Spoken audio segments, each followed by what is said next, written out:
Hello, नमस्कार, आदाब, अस्सलाम वालेकुम। दोस्तों, आज मैं आप लोगों से बहुत टाइम के बाद रूबरू हो रहा हूँ और उसकी वजह ये है कि मैं काफ़ी ट्रैवल कर रहा था और लगभग 1 महीने से भी ज़्यादा हो गया होगा कि मैं ट्रैवल ट्रैवल ट्रैवल ही पे था।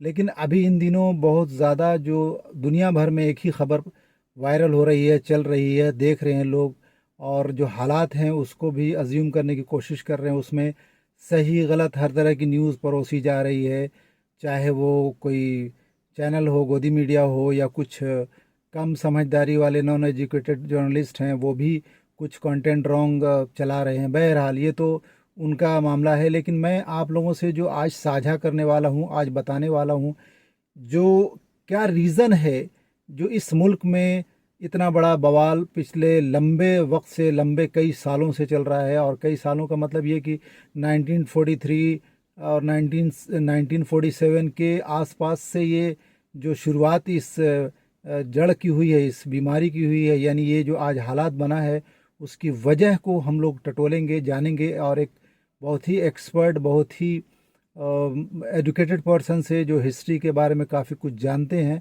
मैं उनकी ज़बानी शेयर करना चाहता हूँ। क्योंकि मैं ये नहीं चाहता हूँ कि मैं 10 तरफ से एक कंटेंट कलेक्ट करूँ, चीज़ें कलेक्ट करूँ और फिर उसको मैं आप लोगों के साथ अपने से शेयर करूँ। उससे बेटर है कि मैं किसी और की ज़बानी आप लोगों को दिखाने की कोशिश करूँगा। लेकिन मुझे ये चीज़ समझ में नहीं आई कि मतलब अगर आपने किसी को किराएदार बना दिया तो वो मालिकाना हक़ तो जता नहीं सकता, वो तो किराएदार ही रहेगा, या मेहमान कोई है तो वो मेहमान ही रहेगा। तब की बात है जब ये लोग आए थे, जब हिटलर ने कई हज़ार कई लाख लोगों को, यहूदियों को शूट आउट किया था, जिसको हिंदी में कहते हैं नरसंहार किया था।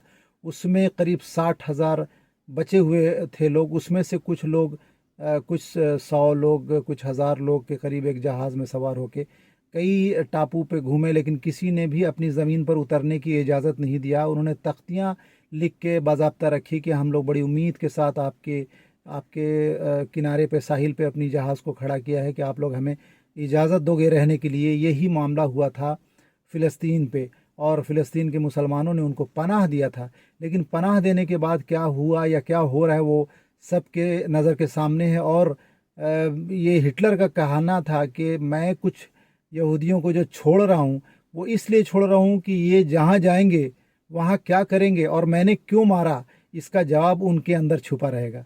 तो ये देखिए मेन स्टोरी जो मैं आप तक दिखाना चाहता हूँ इन साहब की ज़बानी। देखिए, हिटलर ने जब यहूदियों को जर्मनी से निकाला था तो उस वक्त यहूदियों की कंडीशन और उस वक्त यहूदियों की हालत क्या थी। आपको मैं कुछ तस्वीरें उस वक्त की दिखाना चाहता हूं।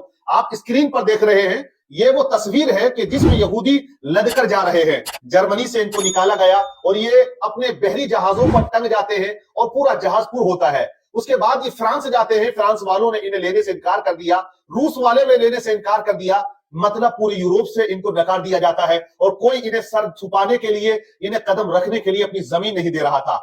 जर्मनी में जिस तरह से जुल्म बर्बियत का तूफान हिटलर ने खड़ा किया था, आप सब जानते हैं। ये वो तस्वीरें हैं जो 1973 से 1947 तक की है। ये कई साल तक लोग भागते रहे और कहीं इन्हें सर छुपाने के लिए जगह न मिल पा रही थी। तो ये जब फिलिस्तीन की जमीन पर पहुंचे और इनके बहरी जहाज जब फिलिस्तीन के साहिल पर पहुंचे तो इन्होंने अपने जहाजों पर हेडलाइन बनाई थी। आप इस तस्वीर में देखिए, ये बहरी जहाज है और इन्होंने जो बड़े बड़े बैनर लगाए थे उस पर यह लिखा हुआ था कि जर्मनी ने हमारा घर बार परिवार सब लूट लिया है, हमारे अहलो अयाल को तबाह बर्बाद कर दिया है, हमें कहीं सर छुपाने के लिए जगह नहीं मिल पा रही, पूरे यूरोप ने हमको नकार दिया है। ऐ फिलिस्तीन वासियों, अब तुम्हारे पास बड़ी उम्मीद के साथ आ रहे हैं, बड़े विश्वास के साथ आ रहे हैं, बड़े भरोसे के साथ तुम्हारी जमीन पर आ रहे हैं। हमें इनकार मत करना, हमें सर छुपाने के लिए जगह देना। ये वो सरजमीन थी फिलिस्तीन की जहां पर फिलिस्तीन वासियों ने अपने मकान दिए, अपनी जमीनें दी, सर छुपाने के लिए छतें दी, इनके बच्चों के लिए खाने पीने का इंतजाम किया। यही वो फिलिस्तीन की जमीन है जहां इनको बसाया जाता है, रिहाइश के लिए मकान दिए जाते हैं,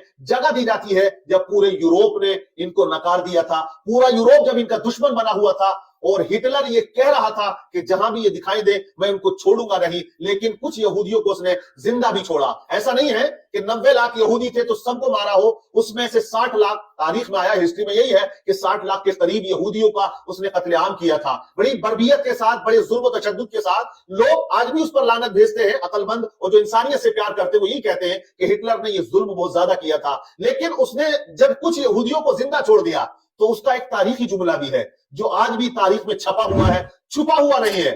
उस वक्त हिटलर ने एक जुमला कहा था, अगर आप उसके जुमले से सहमत हैं या आप क्या कहना चाहेंगे उसके जुमले के बारे में, जुमला आप सुन ले तो कमेंट्स आप जरूर करिएगा। हिटलर ने यह कहा था कि मैं कुछ यहूदियों को जिंदा छोड़ रहा हूं ताकि दुनिया वाले ये देख लें, दुनिया के लोग ये देख लें कि मैंने यहूदियों को क्यों मारा था। अब उसमें वो राज है कि उसका जो राज था वो फाश करना चाहता था अपने जुमले की बुनियाद पर। आज जिस तरह से इजराइली फिलिस्तीन के ऊपर बमबारी कर रहे हैं, वहां छोटे छोटे बच्चे, औरतें, तमाम जो लोग हैं सब आप देख रहे हैं, उनके बड़े बड़े मकानात, उन पर बमबारी हो रही है। तो वो इसराइली जिनको दुनिया ने नकार दिया था, जब दुनिया ने उन्हें छत नहीं दी थी, जब दुनिया उन्हें सर छुपाने के लिए जगह नहीं दे पा रही थी, जब दुनिया अपनी जमीन पर उन्हें कदम नहीं रखने दे रही थी, तो उस वक्त फिलिस्तीन ने इनको कदम ही नहीं रखने दिया, बल्कि इनको बसाया, इनको मकान दिए, इनकी अर्थव्यवस्था को अच्छा किया, इन्हें इन पर तरस खाया और इन्हें अपने मुल्क में आने की अनुमति दे दी थी। आप देखें तमाम तस्वीरें आपकी स्क्रीन पर मैंने चलाई हैं कि वो कंडीशन थी कि लोग अपनी जान बचाने के लिए समंदर की साहिल पर इंतजार कर रहे थे कोई बहरी जहाज मिले। जहाजों में जो बहरी जहाज थे जगह नहीं थी, ये दर दर ठोकर खाते हुए फिर रहे थे। यहूदी इस साहिल से उस साहिल, उस साहिल से उस साहिल, तमाम दुनिया का दौरा कर रहे थे, लेकिन हालत बहुत ज्यादा खराब थी। जब कोई सर छुपाने के लिए जगह ना मिले तब फिलिस्तीन जगह दे। आज उसी फिलिस्तीन की जगह पे मुकम्मल कब्जा है और उनके घरों को तबाह किया जा रहा है। उन फिलिस्तीनियों के जिन्होंने उनको अपने घर दिए, अपनी जमीन दी, आज उन्हीं की जमीन पर उन्हीं का खून गिराया जा रहा है। आज उन्हीं की जमीन पर उन्हीं की कब्रें खोदी जा रही है। आज उन्हीं की जमीन पर उन्हीं के बच्चों को कब्रों के नीचे दबाया जा रहा है, मकानों को तहस नहस किया जा रहा है। तो ये सिला मिला है। हालांकि कहते हैं कि नेकी का दरिया में डाल, लेकिन यह भी कहा है हमारे बुजुर्गों ने कि अगर कोई बुरा है ना तो बुरे के साथ नेकी भी मत कर, क्योंकि अगर किसी बुरे के साथ तूने नेकी की ना तो तूने ऐसा किया कि किसी नेक आदमी के साथ बुराई की हो। मौलाना रूम ने एक हिकायत लिखी और वो हिकायत यह है कि एक लोमड़ी फिसलकर तालाब के अंदर जब चली जाती है और वो लाख कोशिश करती है निकलने की, लेकिन वो तालाब से बाहर निकल नहीं पा रही थी। इतने में एक बकरी प्यास की मारी हुई पानी की तलाश में उधर आती है और जब उसने तालाब में पानी देखा तो वो बिलबिला उठी, क्योंकि प्यासी थी। तो लोमड़ी ने पुकार के कहा कि तू इधर आ जा, इतना पानी है, तेरी प्यास बुझ जाएगी और फिर मैं तुझे यहां से निकलने का रास्ता भी बता दूंगी। बकरी उसके बहकावे में आ जाती है और वो उस तालाब के अंदर छलांग लगाती है। पानी तो उसने पी लिया, लेकिन जब पानी पिया, प्यास बुझ गई, तब उसका दिमाग काम करना शुरू करता है और वो सोच में पड़ गई कि मैं निकलूं तो अब कैसे निकलूं। तो लोमड़ी ने कहा कि मैं तुझे एक मशवरा देती हूं कि मैं तेरे ऊपर चढ़ जाती हूं, तेरी पीठ पे पैर रख के मैं छलांग लगाऊंगी और मैं बाहर जाऊंगी, फिर बाहर से तुझे बाहर खींच लूंगी। लोमड़ी ने ऐसे ही किया। लोमड़ी उसकी पीठ पे सवार हुई, वहां से छलांग लगाई, वो तालाब के बाहर आ जाती है। लेकिन लोमड़ी चालाक थी, होशियार थी, लेकिन दगाबाज भी थी। उसने धोखा दिया और बकरी को वहीं डूबते हुए, तैरते हुए छोड़कर चली गई और उसकी एक बात न सुनी। मतलब क्या निकला? तो मौलाना रूम ने शिकायत को बयान करके मसनवी शरीफ में लिखा है कि बुरा इंसान है तो उससे बच जाया कर, क्योंकि बुरा इंसान कभी तेरे साथ भलाई नहीं कर सकता है, वो तेरे साथ अच्छाई नहीं कर सकता है। यही मामला फिलिस्तीनियों के साथ हुआ। उन्होंने तो भलाई की थी, लेकिन आज जिनके साथ भलाई की, आज वही लोग जो है उनको नस्तो नाबूद करने पे तुले हुए हैं, उन्हें तबाह बर्बाद करने पे तुले हुए हैं। बहरहाल आप क्या कहना चाहोगे? कमेंट्स करके आप जरूर बताइएगा। वीडियो को शेयर कीजिएगा, चैनल को सब्सक्राइब कीजिएगा। क्या क्या गुजरा है इस दुनिया में और इस ज़मीन पर क्या क्या हो रहा है, और अभी खून खराबा कितना ज़्यादा हो रहा है और अल्लाह जाने अभी आगे क्या होगा। सबलाइम न्यूज़ को आपके सपोर्ट की ज़रूरत है, आपके सहयोग की ज़रूरत है। आप ज़्यादा से ज़्यादा इसको सपोर्ट कीजिए, सहयोग कीजिए, और अगर आपने सब्सक्राइब नहीं किया है तो सब्सक्राइब कीजिए और ज़्यादा से ज़्यादा फेसबुक, व्हाट्सएप पे शेयर कीजिए। Thank you for watching.